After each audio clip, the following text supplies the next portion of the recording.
Bonjour à toutes et à tous, je m'appelle Charles et je suis conseiller chez HomeGrade. Si vous ne connaissez pas encore HomeGrade, HomeGrade est le centre de conseil et d'accompagnement sur le logement en région bruxelloise. Nous proposons aux particuliers divers accompagnements dans le but de les conseiller au mieux dans leurs projets de rénovation. Et bonne nouvelle, grâce aux subsides régionaux, tous nos services sont gratuits. Vous pouvez nous joindre soit par téléphone, soit via notre formulaire de contact que vous retrouverez sur notre site web homegrade.brussels. Vous pouvez aussi passer nous voir en chair et en os au Point Info situé place Quetelet numéro 7 entre les métros Madou et Botanique sur le site de l'ancien observatoire d'astronomie. Mais vous pouvez aussi passer nous voir ce jeudi 14 novembre au salon de la copropriété qui se tiendra au Ezel au Palais 10. Je vous y invite également à consulter notre site web car nous mettons à votre disposition toute une série de brochures thématiques et de fiches infos autour de la rénovation de l'habitat. Vous trouverez par exemple une brochure sur la copropriété et une fiche info sur les priorités et les points d'attention pour les travaux sur les parties communes.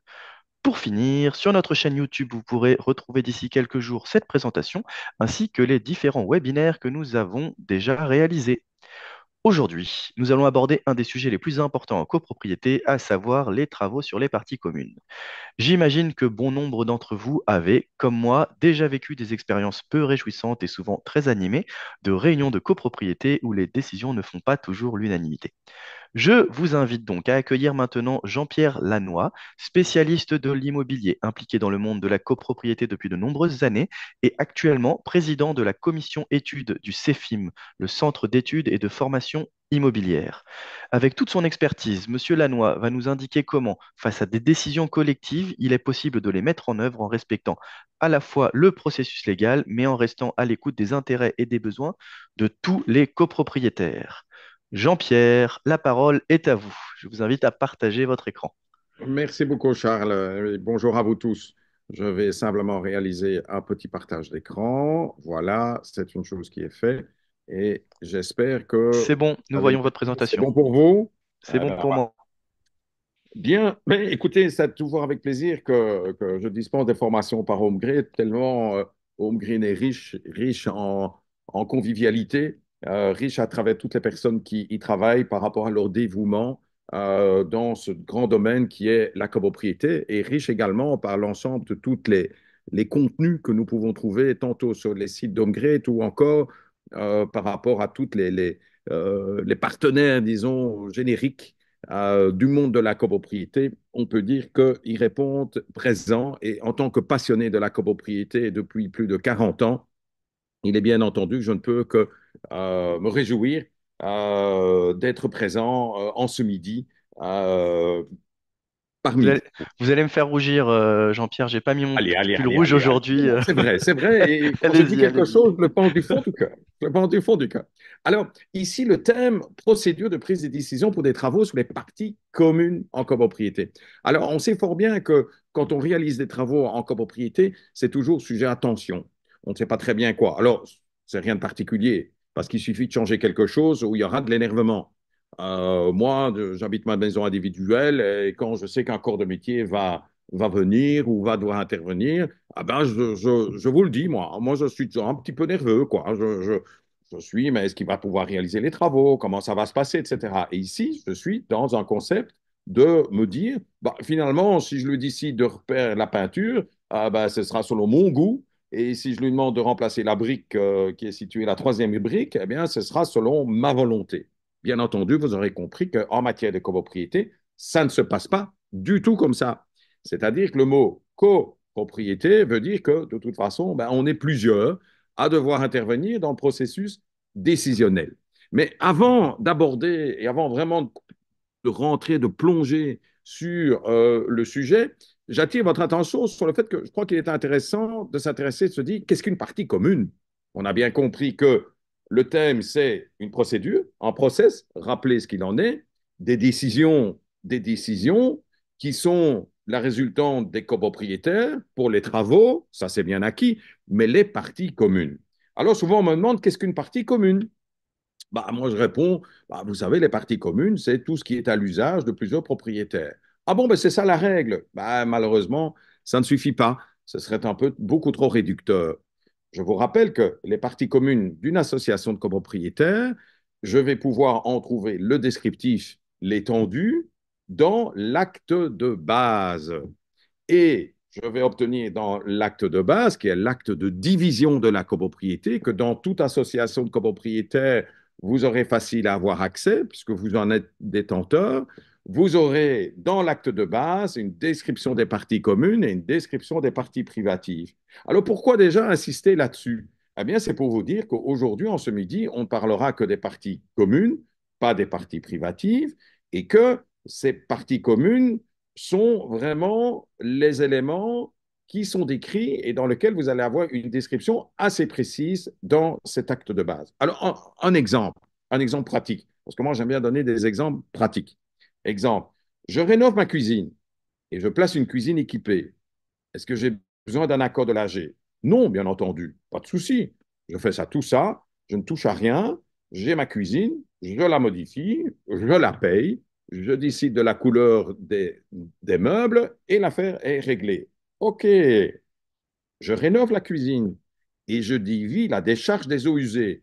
Vous savez, un peu en dessous, là, il y a le cuisiniste qui me dit, mais enfin, monsieur Lannoy, c'est pas bien, si vous voulez, on pourrait simplement que le meuble l'évier, on pourrait le déplacer. Alors, je vois là qu'il y a une descente des eaux de la descente commune qui vient des étages supérieurs. Ben, écoutez, moi, je vous propose, hein, c'est bien simple, hein, on va la dévier, on va la changer, comme ça, ce sera bien, et il n'y aura pas de problème, etc. Pas ta caisse.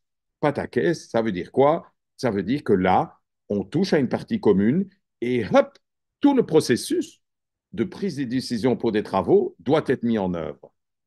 Et donc, alors pourquoi elle doit être mise en œuvre? Ben, ça, vous avez compris. Partie commune, chacun a une fraction de propriété dans les parties communes. Et surtout, partie commune veut dire aussi, c'est que chaque fois va contribuer financièrement dans tous les aspects inhérents à cette partie commune. Et moi, l'originalité de cette formation que j'avais envie de vous développer ici, c'est non seulement aborder le côté juridique, mais c'est également avoir comme souci que dans le cadre de l'exécution des travaux, on maintienne la cohésion entre les copropriétaires. Et vous allez voir que ça part d'un point A, qui n'est pas spécialement à l'Assemblée générale elle-même, qui va jusqu'à la réception des travaux. Le tout également, ce que je vais vous indiquer, de favoriser, si on respecte bien toutes ces procédures de décision, je vous le garantis, je vous le signe sur facture, je suis prêt à donner tout ce que vous voulez, l'aspect participatif va être généré et va faire en sorte que votre copropriété va être dans de meilleures conditions et que vous allez pouvoir vraiment donner une plus-value au fonctionnement et que le vivre ensemble sera certainement mis en avant. Alors, une chose, qu'est-ce que nous allons aborder? Alors, pourquoi est-ce que c'est si compliqué en copropriété, hein? Parce que oh, c'est compliqué la copropriété, oh là là là là, la copropriété, je ne vous le cache pas, a une très mauvaise réputation. Mais moi, ma volonté depuis 40 ans, c'est d'essayer de la rendre positive. Hein. On ne va pas considérer à se dire, oh, les assemblées générales, on ne fait que se disputer, etc. Pour ça, moi, je crois que c'est peut-être un peu vrai, mais je crois qu'on peut rapidement intervertir un peu cette tendance en adoptant des process, des procédures, et c'est justement ça que nous allons voir en ce midi.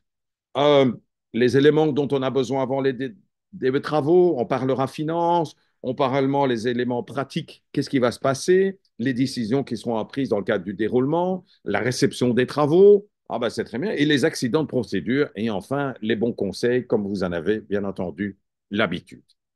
Pourquoi est-ce si compliqué en copropriété? La première des choses, c'est que bah, le mot le dit, hein, en copropriété, vous n'êtes pas seul. Oui, ben d'accord, ok, on n'est pas seul. On est un groupe d'amis et on a décidé de quelque chose. Bah, là, c'est bien simple. Bah, vous êtes un groupe également. Ok, ben ça c'est bien. Oui, mais il y a encore un élément complémentaire. C'est qu'en copropriété, il y a une obligation d'adhésion. Je ne suis pas dans le groupe d'amis là. Hein, parce que les groupes d'amis, si je ne m'entends pas avec un de mes amis, je lui dis, écoute mon ami, moi je ne te vois pas et va ailleurs. Dans une copropriété, j'ai une obligation d'adhésion de plusieurs personnes. Je suis contraint de devoir rentrer dans un groupe. Alors, de là, on en déduit que ça peut être des fois, on vit avec des personnalités différentes et tout ça va générer éventuellement des difficultés. Alors ce que je vais dire en résumé, Non, on ne se réunit pas entre deux portes dès que l'on évoque un sujet touchant la copropriété. On veille à diffuser l'information auprès de tous les copropriétaires.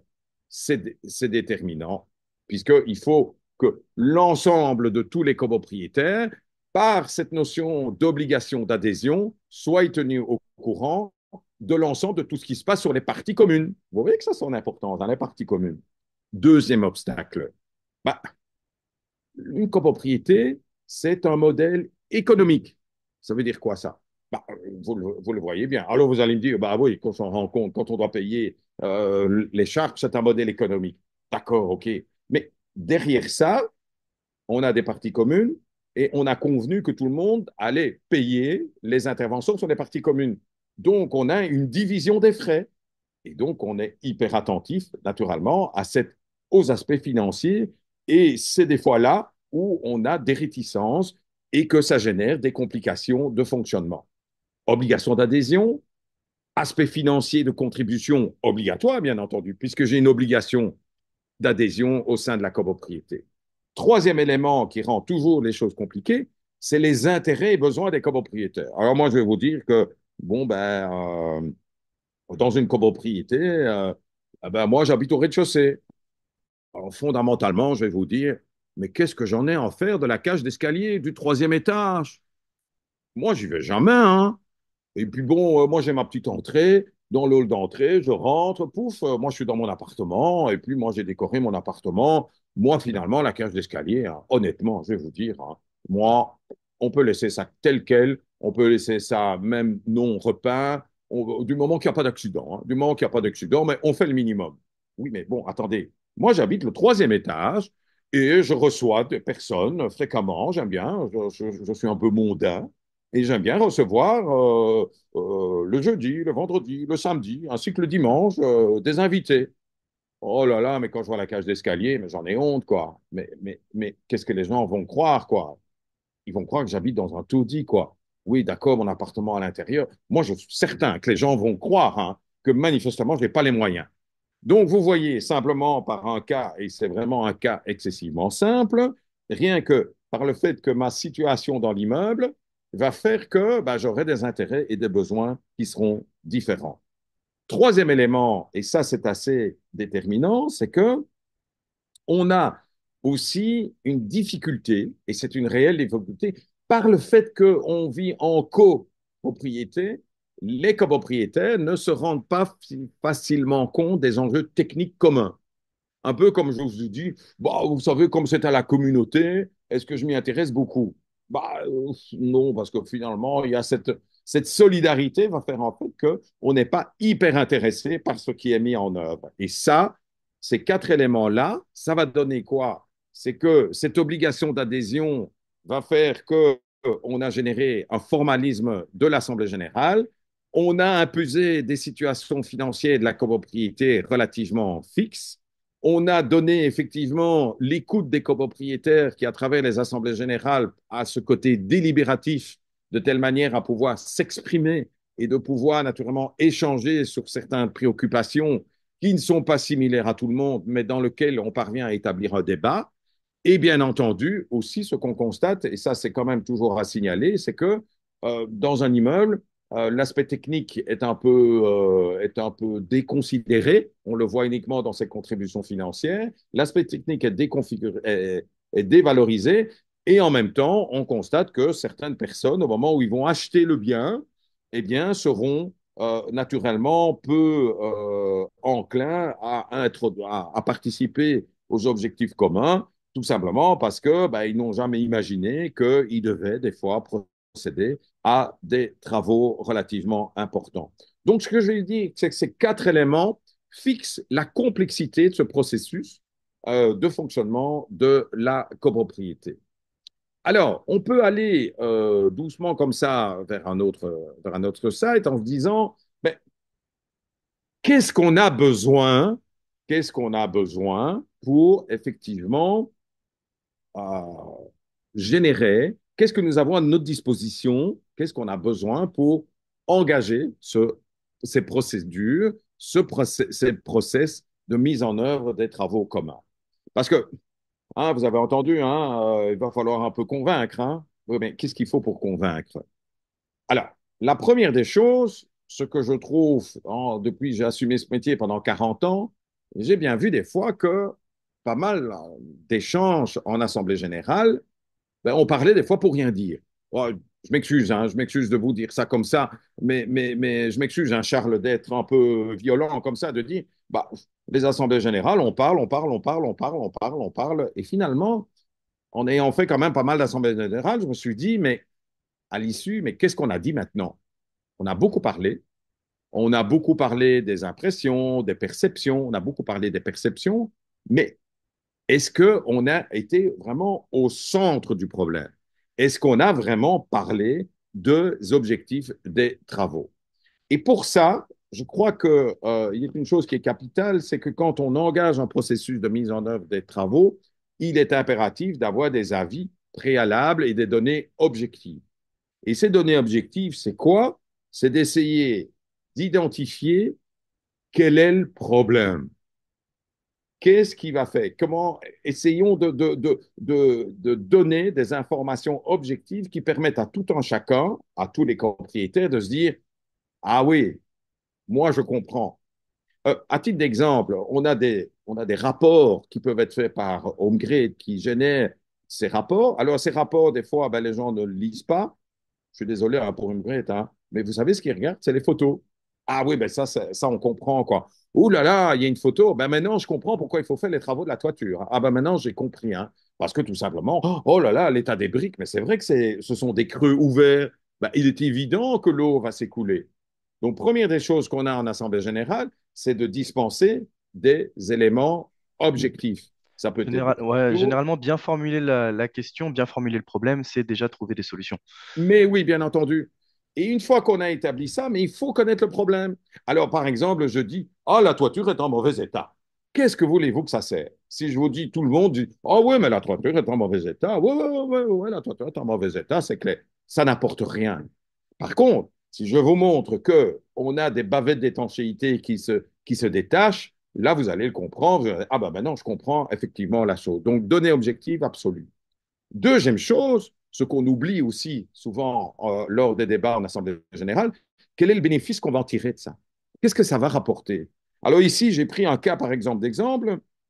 On peut imaginer, par exemple, on a une fuite qui est située dans, disons, la cave. OK, bah, elle coule, elle coule, elle coule. Ah ben, on a mis un seau en dessous, hein. Bah, comme ça, il n'y a pas de problème. Oui, mais enfin, attendez, attendez. Oui, oui, oui, ben, on a mis un seau, ça n'a rien coûté. Mais attention, si on laisse ça comme ça, un jour, on pourra avoir une dégradation complémentaire, on va avoir de la rouille, on va devoir remplacer des morceaux de tuyaux parce que tout simplement, on n'a pas agi directement. Et donc, l'idée de se dire, on a un problème dans la copropriété, données objectives, si on ne fait rien, ça va donner ça comme conséquence, c'est beaucoup plus parlant. Hein. Et ce genre de communication, j'ai toujours dit que dans une communication dans la copropriété, c'est une grande communication en tant que telle, c'est une école de communication. Il est vraiment intéressant d'y être intéressé. Ces deux éléments-là, moi, je vais vous dire que si c'est clair dans la tête des copropriétaires, avis préalable, le bénéfice qu'on en tire, ça peut être un bénéfice pécuniaire. Hein. Ah, ben si on fait les travaux, on va payer moins de charges. Ah ben oui, ben ah ben ça me plaît, ça. Ça me plaît. Mais si je reste très vague en me disant l'immeuble est vieux, il faudrait penser à faire des travaux, tout ça, ce sont des débats, je m'excuse, mais qui ne servent strictement à rien. Les deux éléments vont permettre de générer une sensibilisation générale et cette sensibilisation va donner une dynamique. Et cette sensibilisation va faire que les gens vont croire, vont dire, ah ben maintenant, on va peut-être se regrouper autour d'un projet. Et ce projet est naturellement capital pour pouvoir avancer dans les objectifs de la copropriété. Je vous rappelle quand même les objectifs de la copropriété, surtout en matière de travaux, c'est assurer le confort et c'est assurer la pérennité des installations communes de la copropriété. Alors, comment est-ce que je peux sensibiliser? Oh oui, vous allez me dire, oui, l'Assemblée générale, hein, c'est lors de l'Assemblée générale qu'on parle de ça. Alors, moi, je vais vous dire, l'Assemblée générale, c'est excessivement formel. hein. Je vais y venir là.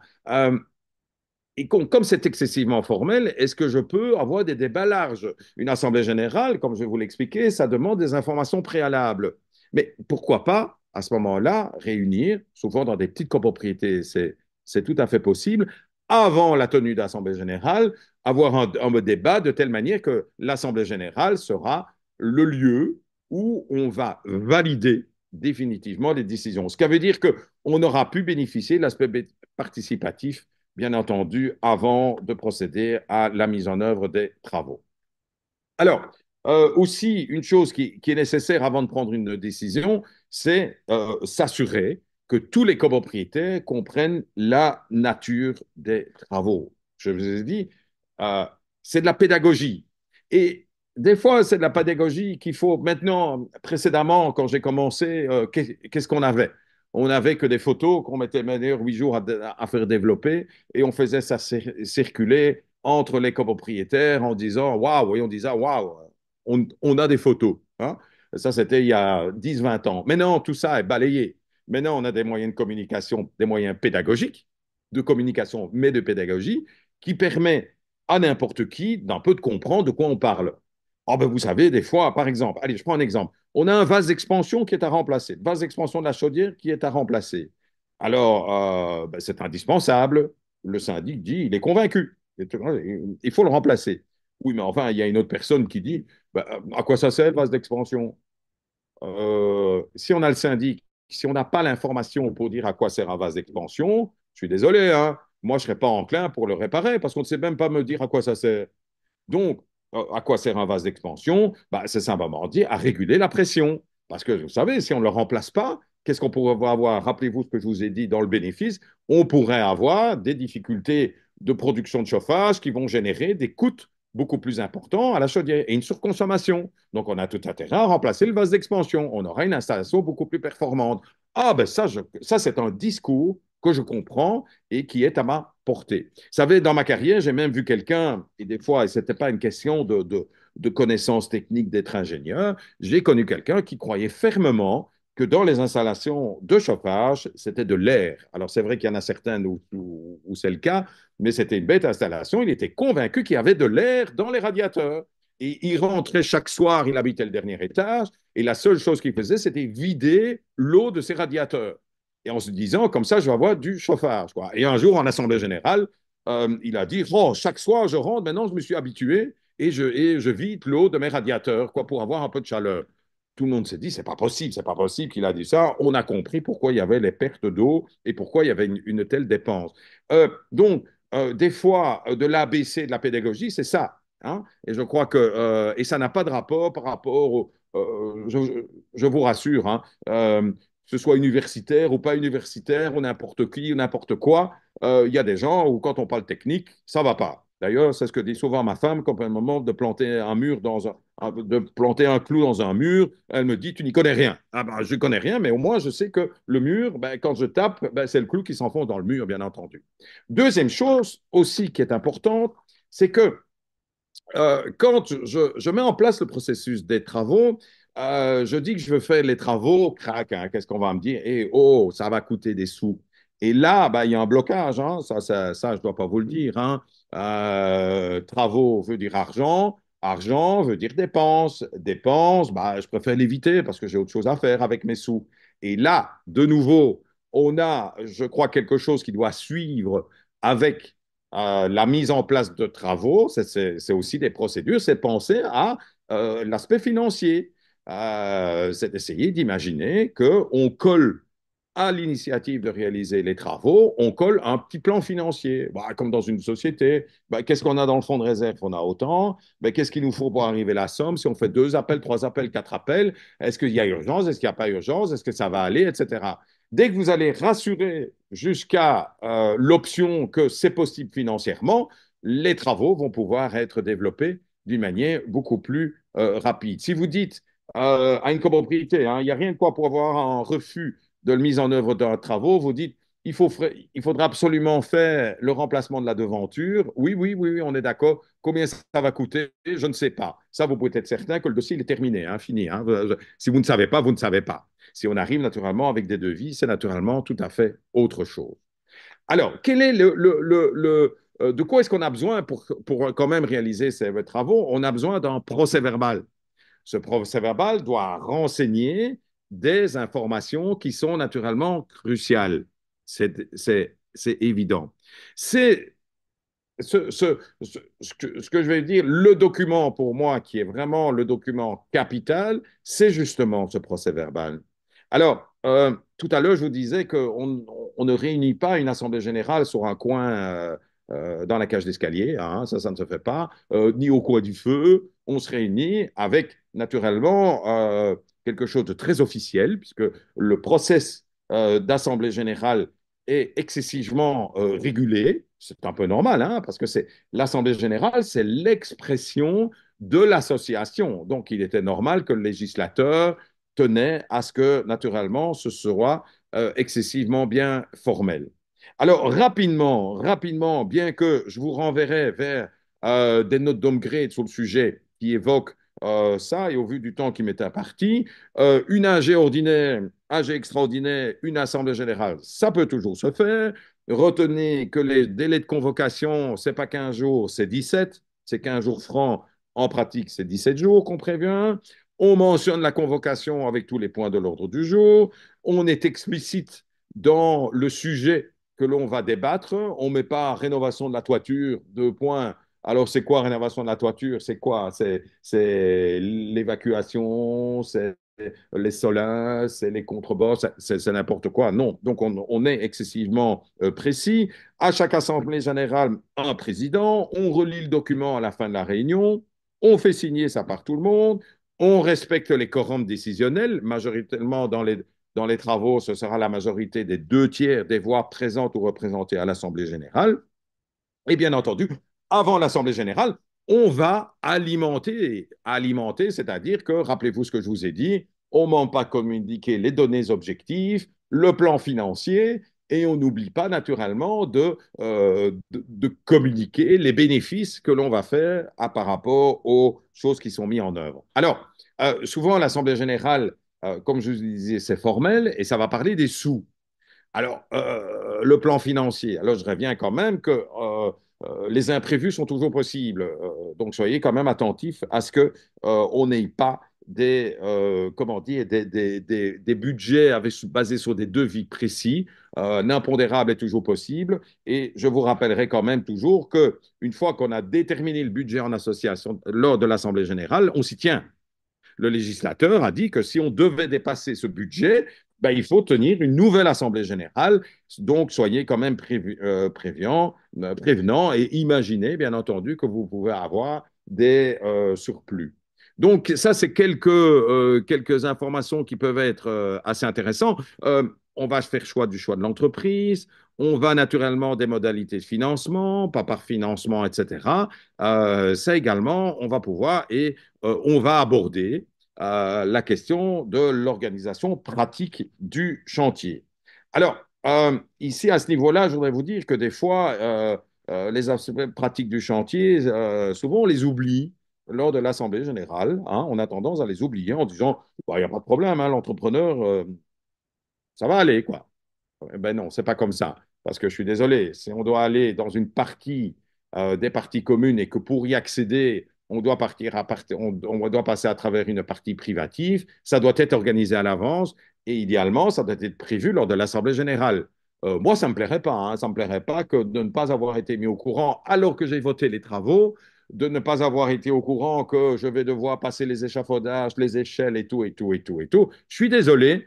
Eh bien, moi, ça doit être prévu, bien entendu, à l'avance et tout ça dans un climat, s'il y a des bons échanges entre les copropriétés, tout le monde va adhérer à ces principes. Parce que ce que je vous dis là, c'est vraiment des choses qui sont vraiment excessivement basiques et quelque part qui sont des process. Hein, ici, jamais, ce sont des process qui sont à répéter d'une manière relativement fréquente. Donc, analysons, poursuivons notre petit bonhomme de chemin. Ah oui, aussi, oh, j'oubliais, on a des fois des travaux importants. Et puis, en cours de chantier, ça se passe mal. On voit que le corps de métier, bah, c'est pas terrible, il vient pas au rendez-vous, patati patata. Enfin, malheureusement, vous avez déjà dû connaître ça. Comment est-ce qu'on peut trouver une solution? Qu'est-ce qu'on peut décider pour éviter ce genre de choses? Ben, moi, je recommande que dès qu'il y a des travaux importants qui sont mis en œuvre, c'est que l'Assemblée générale fixe les modalités de réception des travaux. Qu'on ait au moins quelqu'un, et pas uniquement que le pauvre malheureux syndic, surtout s'il est non professionnel, qui va devoir prendre des attitudes à la réception des travaux.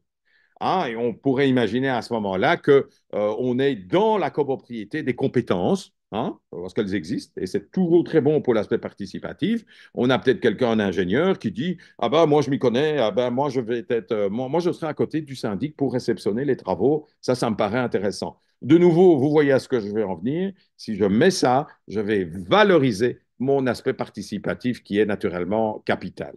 Alors, au vu de l'heure, je vois l'heure avancer, donc j'avance bien encore 9 à 10 minutes, comme ça vous voyez un peu mon, disons, timing. Merci beaucoup, Charles. Euh, il faut des sous hein, en copropriété. Bah oui, hein, naturellement, ça dépense pas, hein, donc ça ne se trouve pas à la cave. Et bien entendu, petite information ici, si j'ai envie que ma réunion, que mes décisions puissent être mises en œuvre, eh bien, il me faudra de l'argent. Pour appeler de l'argent, eh bien, il y a une méthode. Là, vous avez compris. On décide à l'Assemblée générale, c'est merveilleux. Mais qu'est-ce qu'on doit encore décider de plus? Il faudra à un certain moment envoyer des invitations pour être payé. Là, je vous ai dit, quand on édite des appels de fonds, je suis intervenu dans un dossier judiciaire récemment. Eh bien, vous savez ce que j'avais? J'avais devant moi les échanges WhatsApp. Tout se faisait par WhatsApp. Même les appels de fonds. Ouais, je dis, ben, ça va pas. Hein. C'est pas possible. Parce que dans un appel de fonds, on va mentionner toute une série de choses, la date de l'Assemblée générale, la cote-part du copropriétaire, le montant dans lequel ça doit être payé, différentes choses. Et donc, même éditer un appel de fonds, ça nécessite naturellement des choses bien précises. On va distinguer la différence entre les appels pour les travaux de ceux pour les charges courantes, bien entendu. Alors, souvent, on me dit, est-ce que je peux lancer les travaux sans avoir commandé, sans avoir les fonds? Alors, moi, je dis dans les petites copropriétés, non. Dans les grosses, toutes grosses, peut-être. Mais moi, je vais dire que, attention, dans les petites entités, si vous lancez les travaux et que derrière votre plan financier est absent, vous allez à l'aveuglette et un jour, vous allez demander des sous et quelqu'un pourrait vous dire, moi, je ne paye pas. Cette part dans des petites copropriétés va avoir une incidence immédiate sur la trésorerie et compliquer sérieusement le déroulé. Si le budget est insuffisant, que vous avez prévu est insuffisant, une petite copropriété, c'est 4, 5, 6, 7 personnes à réunir, réaliser une assemblée générale extraordinaire immédiate. Je vous rappelle qu'une assemblée générale peut être conviée dans un délai plus court que les 15 jours, qui sont 17, que j'ai évoqués tout à l'heure. Déroulement des travaux, je vous rappelle que c'est le syndic qui va commander les travaux. Il fera naturellement hyper attention en mentionnant certainement le numéro de BCE et sur le numéro de BCE, il va mentionner agissons pour compte de l'association des copropriétaires. Alors pourquoi cette précaution? Il faut bien distinguer sa qualité de syndic de sa qualité de personnel. Hein? Donc, mieux vaut toujours, et c'est ce que je dis toujours, et ça pourrait avoir des complications ultérieures si ce n'est pas mentionné, mais je ne vais pas trop m'étaler là-dessus. Gardez la communication. Dans des copropriétés, vous faites les travaux, gardez la communication entre tout le monde. Quelqu'un qui vous dit oh, mais moi, ça m'est égal, hein, etc. Moi, je dis toujours je préfère que les personnes se manifestent pendant l'exécution des travaux plutôt que 6 mois après à l'Assemblée générale pour dire bon, je trouve que les travaux se sont mal déroulés, hein, se sont très mal déroulés, c'est scandaleux et moi, je ne paye pas. Oui, mais c'est fini, quoi. Hein, ça s'est passé il y a depuis 6 mois. Donc, je crois que là, il est important de garder cette communication et de se dire que quand ça se déroule correctement, il faut le dire aussi. Hein, il faut le dire, écoutez, on a bien réalisé les choses. Réception des travaux, là, on revient un peu, les travaux sont terminés. Qu'est-ce qu'on va prendre comme décision? On va objectiver la situation. On va éventuellement se faire assister par un professionnel, et ça, je vous ai dit ce qu'il en était.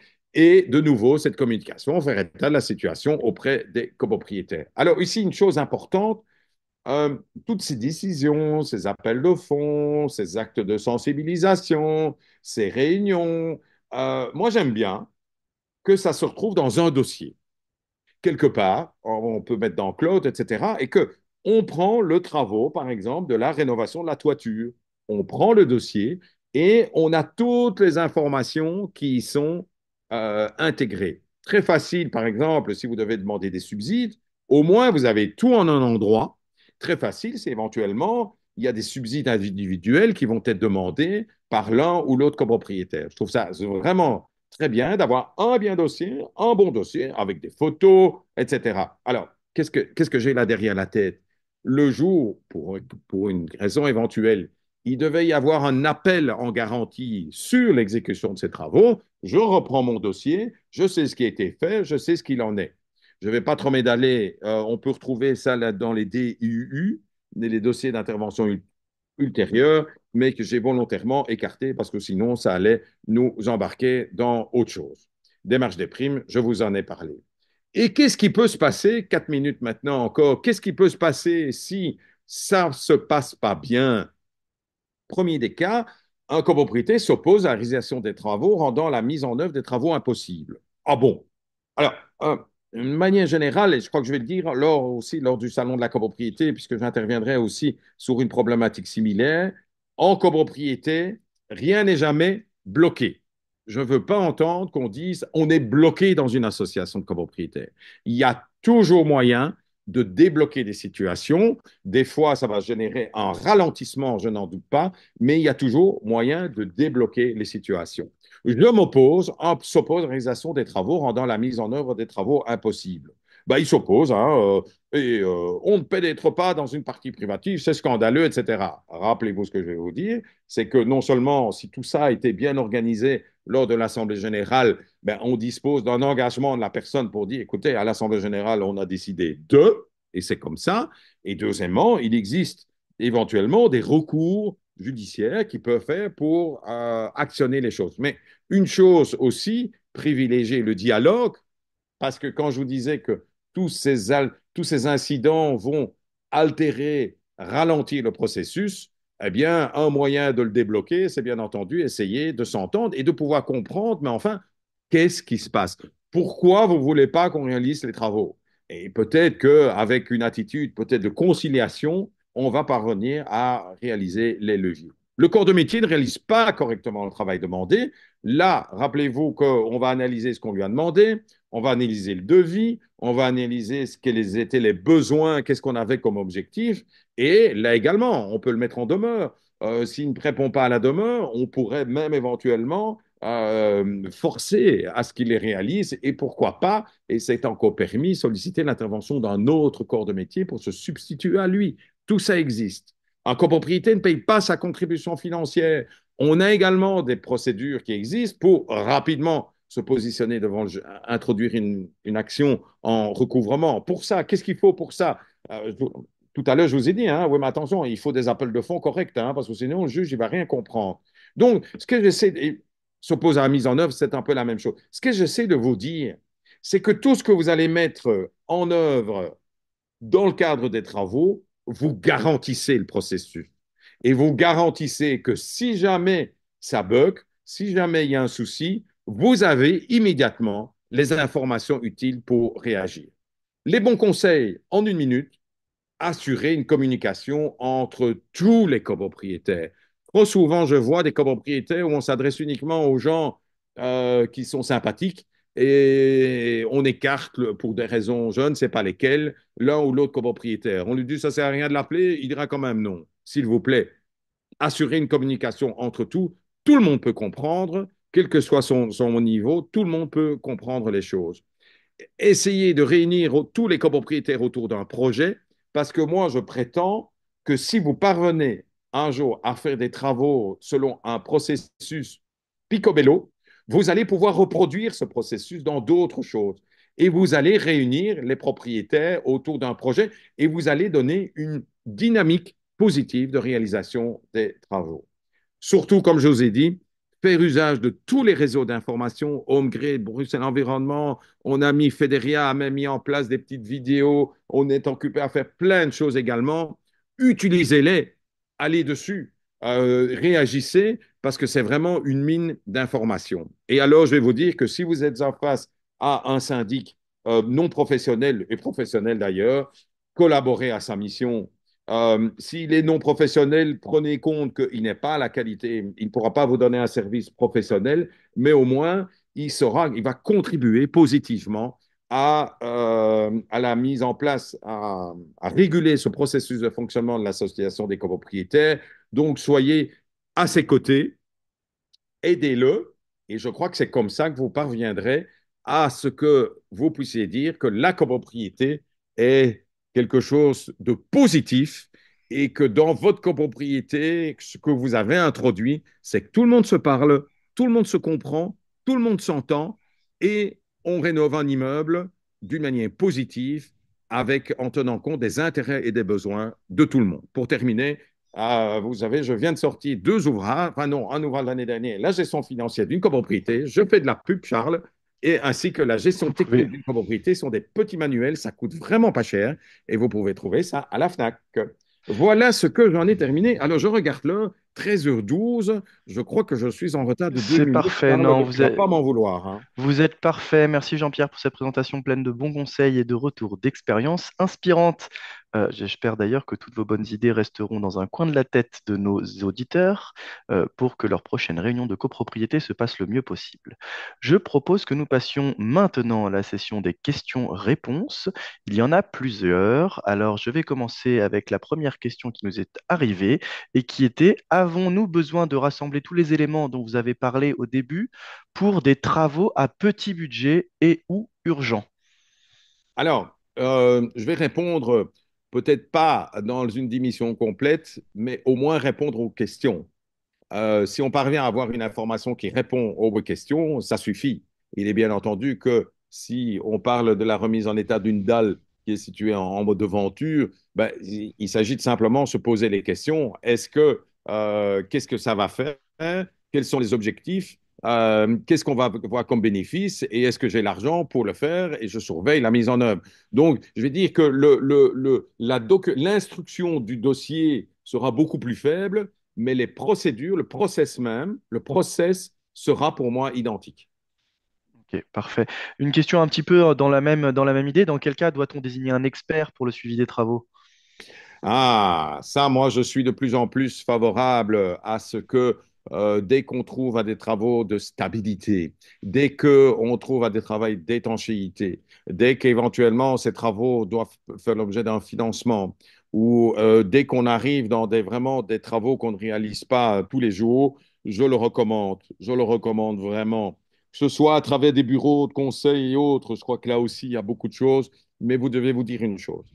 Certainement, je vais être beaucoup plus clair, certainement quand on a un syndic non professionnel, hein. Parce que le syndic non professionnel, c'est déjà bien qu'il fait la tâche. Si en plus il y a des responsabilités qui sont à prendre dans la réception des travaux, je veux dire qu'il est quand même nettement mieux d'avoir quelqu'un de professionnel. Si c'est un professionnel syndic, je crois que lui, c'est à lui, lors de l'Assemblée générale, à communiquer sur le sujet. Mais s'il vous dit qu'il est syndic et qu'il n'est pas, il n'a pas, il estime lui que il ne peut pas procéder à la réception des travaux, ce que je trouve tout à fait normal parce qu'au plus il n'est pas assuré dans ce type de démarche. Croyez-le, croyez-le. Et vous ne lui répétez pas, comme j'ai déjà entendu, Monsieur le syndic, c'est votre problème, nous, on vous paye vos honoraires là-dedans. Ça, c'est faux. Ça, c'est une mauvaise, parce que ce genre de choses, ça va générer aussi, en cas de déraillement, vous ne pouvez pas savoir le coût des procédures judiciaires que des travaux peuvent entraîner. Effectivement. Une question sur les appels de fonds. Comment les gérer si un des copropriétaires a souscrit à un crédit individuel pour sa quote-part dans les travaux? Alors, c'est assez simple. Si il a fait un financement individuel, la première des choses, c'est que pour son dossier, il convient que le syndic lui communique un peu le fameux dossier là, hein. Donc, il a vraiment toutes les informations et autres. Normalement, une fois que il faut bien se voir avec la banque, euh, la libération des fonds ne peut pas avoir lieu après la mise en œuvre. Je crois qu'une chose claire, c'est que la copropriété suppose que quand on réalise les travaux, les fonds soient sur la table. C'est vrai qu'il y a une tolérance des fois. J'ai déjà vu certains syndics qui disent, bon, ben, comme là j'ai un financement, j'ai une banque qui m'atteste qu'à la première demande, ils me verseront les montants, ben, je revois un peu mon attitude. Ça doit être purement exceptionnel.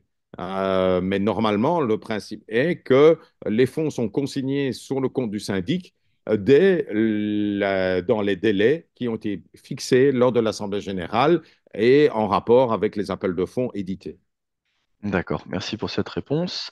Est-ce que dans l'agenda de l'Assemblée générale, il est intéressant de mentionner des points pour décision et d'autres pour discussion? Oui, mais alors qu'on le mentionne clairement, hein. Alors qu'on le mentionne clairement, j'ai vu trop souvent, on discute et puis à l'issue de la discussion, allez, ben, on le fait, quoi. Ça ne va pas. Je crois qu'il faut être clair. Et ici, c'est une très belle question parce que souvent, le problème vient de là. Euh, la convocation doit être sur des points précis de travaux, doit être détaillée, hein. Je prends par exemple, on est d'accord pour les travaux, OK, moyennant la somme de autant. D'ailleurs, ça nécessitera un quorum des deux tiers des voix présentes ou représentées. Quelles sont les modalités de financement? Ben, ça, c'est la majorité absolue. Quels sont les moyens qu'on va donner pour la réception? Qui va assumer la réception? Ça, c'est la majorité absolue. Donc, on a tout intérêt, naturellement, à des fois splitter les résolutions dans un but de clarté. Si maintenant, on a envie d'avoir un aspect délibératif, tiens, vous savez, moi j'ai pensé, est-ce que dans un jour, dans 2 ans, 3 ans, est-ce qu'on n'évoquerait pas la rénovation ou le nettoyage de la façade? Eh bien là, on met simplement dans l'ordre du jour discussion sur l'opportunité d'éventuellement mettre en œuvre une étude portant sur le renouvellement de la façade. Voilà. De telle manière qu'on distingue bien ce qui est décisionnel pur, parce que ça va avoir aussi une incidence. Ça va avoir une incidence sur les mutations. Les mutations, c'est les ventes. Si moi j'achète un appartement, je vois dans le PV qu'un jour, dans 3 ans, on va parler de la rénovation de la façade, je suis bien au courant, hein, qu'on a quand même ça. Donc, mieux vaut quand même être le plus clair sur les engagements futurs, même si ce ne sont que des projets, dans le procès verbal, parce que ça va intéresser les futurs acquéreurs et les futurs membres de la copropriété. Ok. Il y a deux autres questions qui reviennent sur des points que qu'on a abordés, mais il y a eu des précisions entre-temps. Une question au niveau des emprunts. Pourriez-vous expliquer quelle majorité est nécessaire pour contacter un emprunt destiné à financer des travaux? Donc j'imagine que c'est un emprunt au nom de la copropriété, si c'est Hmm. possible. Et dans ce cas-là, peut-on éviter que tous les copropriétaires soient obligés d'emprunter et donc d'être solidaires des charges de l'emprunt s'ils sont en mesure de payer leur quote-part des travaux immédiatement? Excellente question et c'est vraiment quelque chose, c'est un sujet brûlant. Brûlant parce que au vu des impositions énergétiques des travaux, je crois qu'on va devoir vraiment voir développer des outils de financement à ce niveau-là. Alors, la première des choses, euh, à quelle majorité décide-t-on d'un financement? C'est la majorité absolue. Ce n'est pas majorité des deux tiers, majorité absolue. Alors, ça, c'est dans l'hypothèse où, bien entendu, l'association souscrit un financement pour compte de l'intégralité de l'association. Il n'y a pas de problème, tout le monde participe. La plupart du temps, d'ailleurs, on pourra avoir des compléments, hein, une demande complémentaire de la banque de solliciter l'intervention d'un assureur crédit. Voilà, l'assureur crédit, c'est lui qui va garantir que tout le monde paiera l'ensemble des montants qui sont dus à la banque. Tout ça, majorité des deux tiers. Attention au formalisme qui est à reprendre dans le procès-verbal de l'Assemblée générale.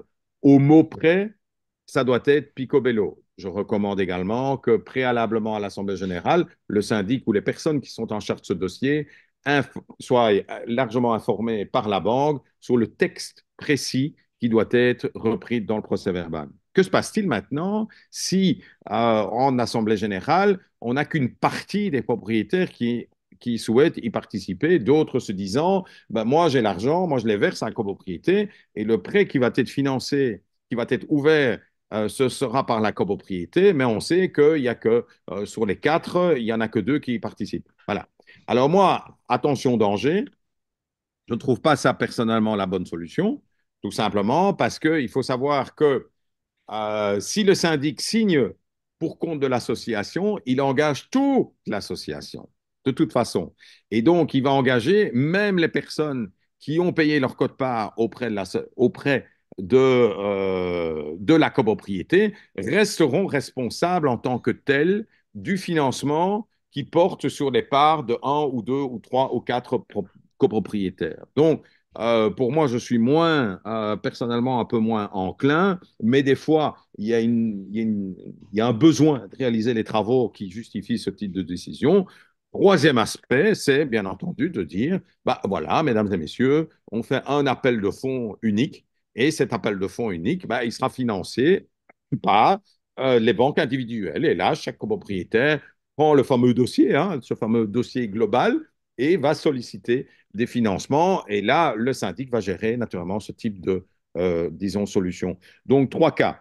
Premier cas, c'est facile. Deuxième cas, je suis un peu plus réservé. Troisième cas, c'est également aussi une difficulté dans la coordination. C'est-à-dire que si vous avez beaucoup de copropriétaires, ce ne sera pas facile pour eux à, disons, coordonner les choses. J'espère avoir répondu à la question.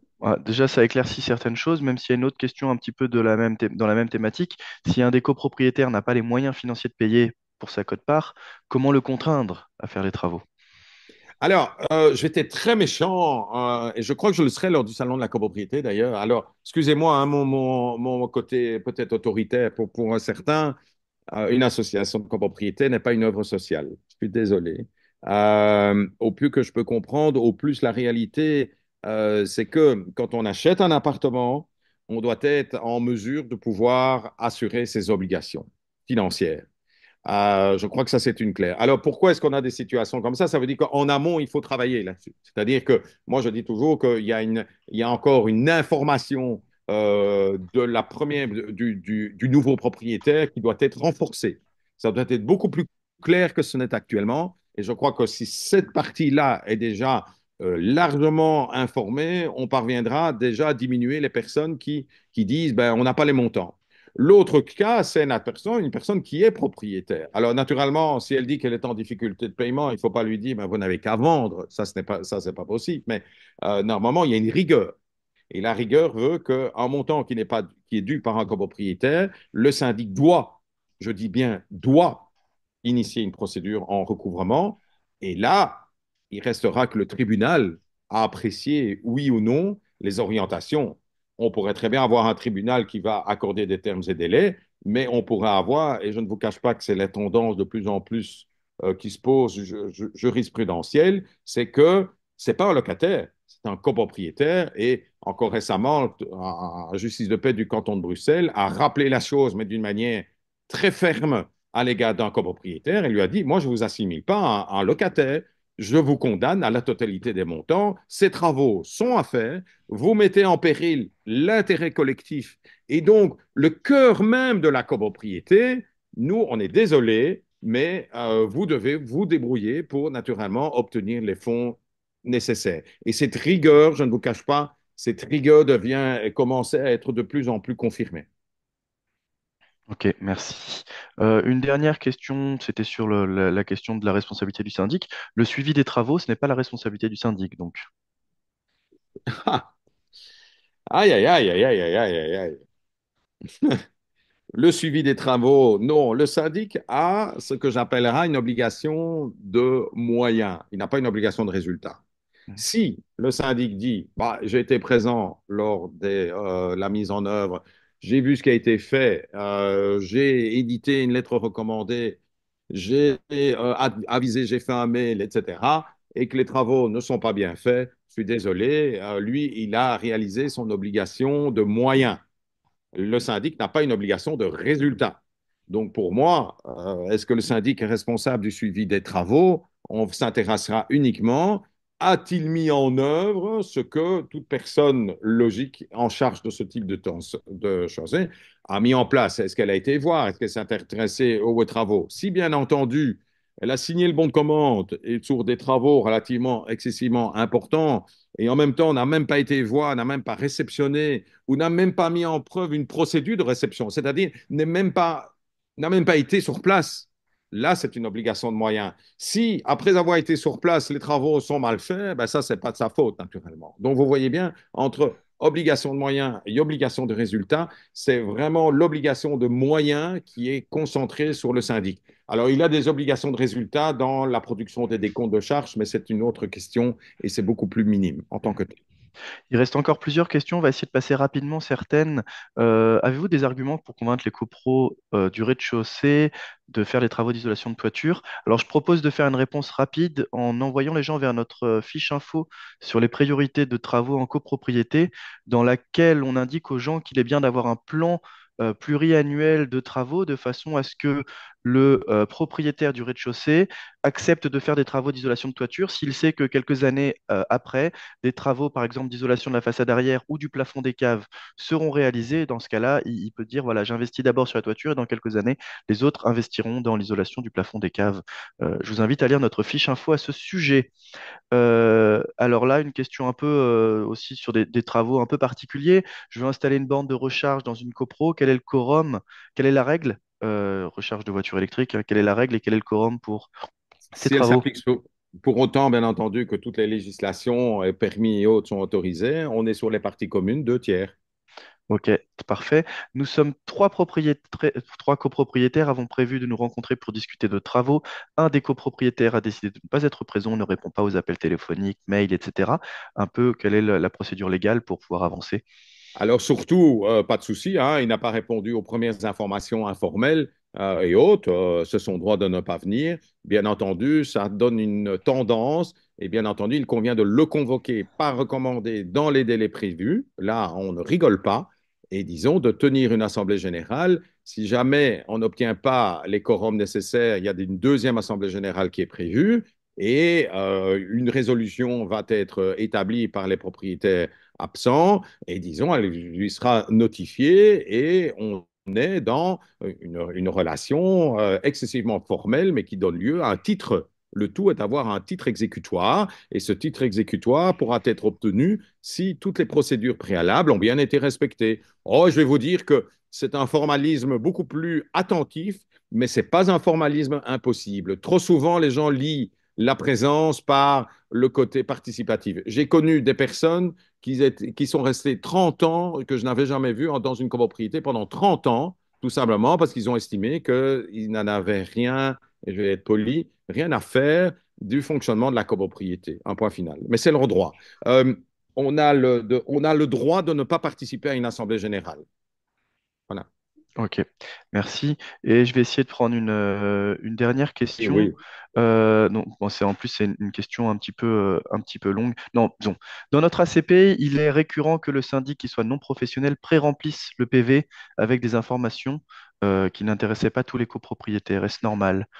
Est-ce qu'il peut pré-remplir un PV avec certaines infos? Alors, il peut préparer, bien entendu, ce que nous faisons. Il va préparer. Bien entendu, on ne lui demande pas de jouer Madame Irma, hein. Donc, c'est-à-dire que de ne pas déjà anticiper ce qui va être dit.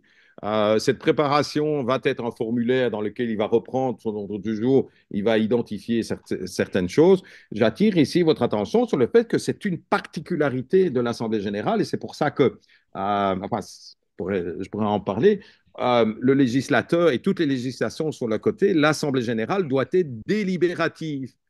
Pourquoi vous croyez que le législateur est tellement réticent à des assemblées générales qui pourraient être des sollicitations auprès des copropriétaires en leur demandant oui ou non? Pourquoi est-ce que on a connu ça uniquement pendant le Covid et dès que le Covid a été terminé, on est revenu aux règles d'unanimité de ce type de résolution, justement parce que dans le cœur même de l'Assemblée générale, on entend délibératif. Et ça doit rester délibératif. Et je vais même aller plus loin.